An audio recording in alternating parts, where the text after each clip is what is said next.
पाठशाला में अब अमेरिका, ब्रिटेन, अरब देश, हर जगह से पैसे लाने वाला मोदी प्लान।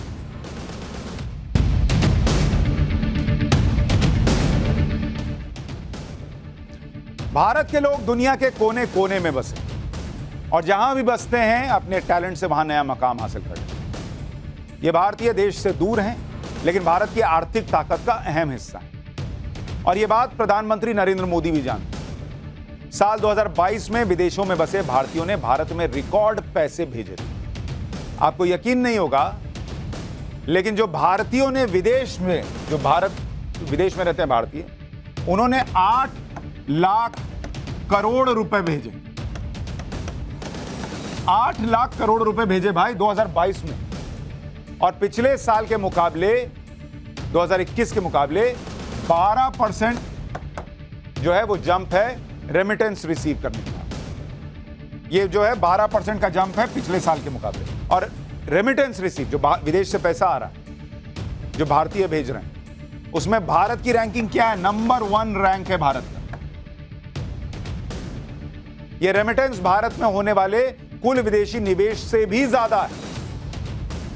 इतने भारतीय विदेश में काम करते हैं, यहां पैसा भेजते हैं, वो अब और बढ़ रहा है। लेकिन आप देखिए कैसे और बढ़ेगा। विदेशों में बसे भारतीय भारत में रिकॉर्ड पैसा तो भेज रहे हैं और वो चाहते हैं कि वो भी इंटरनेशनल मोबाइल नंबर से यूपीआई पेमेंट कर सके। जैसे हम और आप नहीं करते हैं कि अभी खोला और सामने वाले को कहते हैं यूपीआई से पैसा भेज देना। सब्जी वाले को भी यूपीआई से पैसा दे रहे हैं, रिक्शे वाले को भी दे रहे हैं। कुछ भी शॉपिंग, आजकल तो लोग नोट लेके निकलना ही बंद कर दिए हैं, मोबाइल लेके जाते हैं, यूपीआई से पेमेंट कर दिए। तो जो विदेश में भारतीय रहते हैं वो भी ये चाहते थे कि हमको भी यूपीआई पेमेंट का ऑप्शन मिल जाए, ताकि उनको भारत में पैसे भेजने में आसानी हो। जब भी वो भारत आए तो उन्हें कैश लेकर घूमने की जरूरत ना पड़े, उनको डॉलर को रुपये में चेंज ना कराना पड़े, पाउंड को रुपये में चेंज ना कराना पड़े। अब इनकी ये मांग पूरी हो रही है। एनआरआई भी विदेशी नंबर से यूपीआई का इस्तेमाल कर पाएंगे अब, जैसे हम और आप करते हैं। यानी ऐसे एनआरआई जिनका भारत के बैंक में अकाउंट है, वो अपने इंटरनेशनल नंबर के जरिए भी यूपीआई से पेमेंट कर सकते। पहले ये नहीं होता था। एनआरआई को यूपीआई से पेमेंट करने के लिए भारतीय बैंक में जो अकाउंट है उसे यूपीआई से बस लिंक कर देना। National payments corporation of India ने इसी तैयारी के लिए बैंकों को 30 अप्रैल 2023 तक का वक्त दिया। इसके साथ ही यूपीआई पेमेंट एप्स जैसे गूगल पे, फोन पे, पेटीएम को भी 30 अप्रैल तक सिस्टम बनाने के लिए कह दिया गया। अभी यह सुविधा 10 देशों के मोबाइल नंबर को दी जाएगी, जिसमें अमेरिका है, ब्रिटेन है, सऊदी अरब है, यूएई है, सिंगापुर है, ऑस्ट्रेलिया है, कनाडा है, हांगकांग है, ओमान है, कतार है। इन देशों में रहने वाले भारतीय अब यूपीआई का इस्तेमाल कर पाएंगे। 4.5 करोड़ से भी ज्यादा भारतीय दुनिया के अलग अलग देशों में बसे हुए।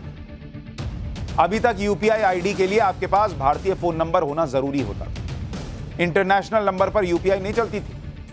भारतीय फोन नंबर से आप अपने फोन नंबर को बैंक से लिंक कर पाते हैं। एनआरआई को भी यूपीआई इस्तेमाल करने के लिए भारतीय नंबर लेना पड़ता था, लेकिन इंटरनेशनल रोमिंग प्राइसेस बढ़ जाते थे तो वो खर्चा लगता था।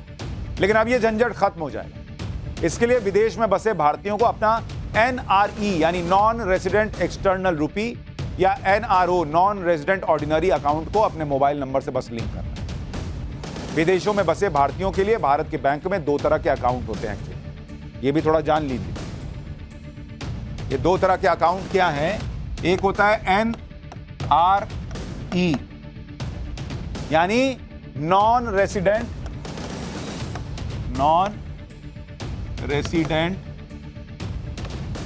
External account.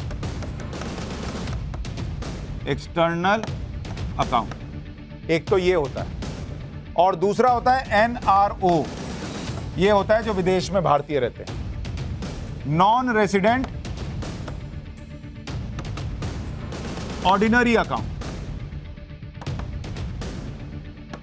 ये 2 तरह के अकाउंट उनके पास होते हैं। अब ये जो एनआरई अकाउंट है, इससे ये लोग क्या करते हैं कि अपनी विदेशी कमाई जो है, जो विदेश में कमा रहे हैं, उसको भारत भेजते हैं। एनआरओ अकाउंट जो होता है वो भारत में होने वाली कमाई को मैनेज करने के लिए अकाउंट होता है, ये वाला। जैसे मान लीजिए किसी ने भारत में कोई घर ले रखा, उससे किराया आता है, तो वो सब एनआरओ अकाउंट के जरिए उसको आप मैनेज कर सकते हैं, या आपने शेयर में क्या कुछ वगैरह वगैरह।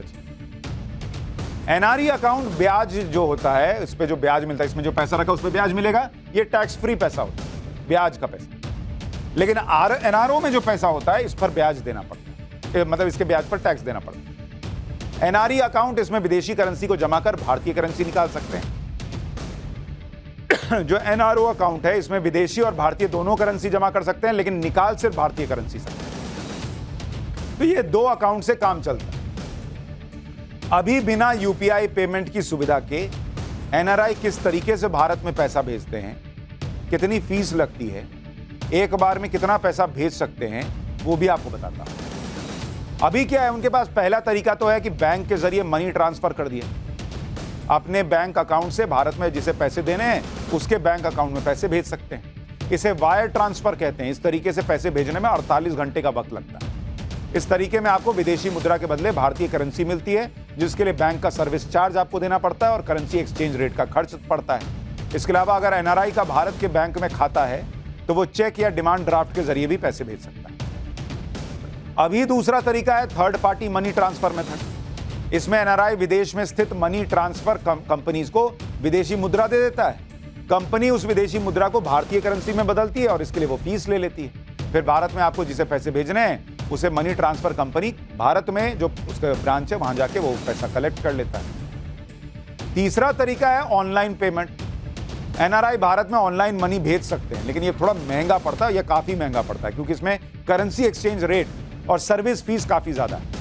साथ ही इसमें पैसे भेजने वाले और पैसे रिसीव करने वाले दोनों को चार्ज देना पड़ता है। अच्छा, इसके लिए यह भी जरूरी है कि पैसे भेजने वाले और पैसा रिसीव करने वाले के पास ऑनलाइन पेमेंट सिस्टम की सर्विस देने वाली कंपनी में अकाउंट भी होना चाहिए, तभी ना भेजिएगा। कुल मिलाकर एनआरआई के पास भारत में पैसे भेजने के कई तरीके, लेकिन इन तरीकों में खर्चा ज्यादा है। एक्सचेंज रेट और सर्विस फीस ज्यादा चुकानी पड़ती है। मतलब अगर आप अमेरिका से भारत में पैसा भेजते हैं तो आपको 10 से 30% तक का खर्च उठाना पड़ सकता है। 10 से 30%, यानी अगर आप 100 रुपए भेजते हैं तो 10 से 30 रुपए एक्स्ट्रा देने पड़े।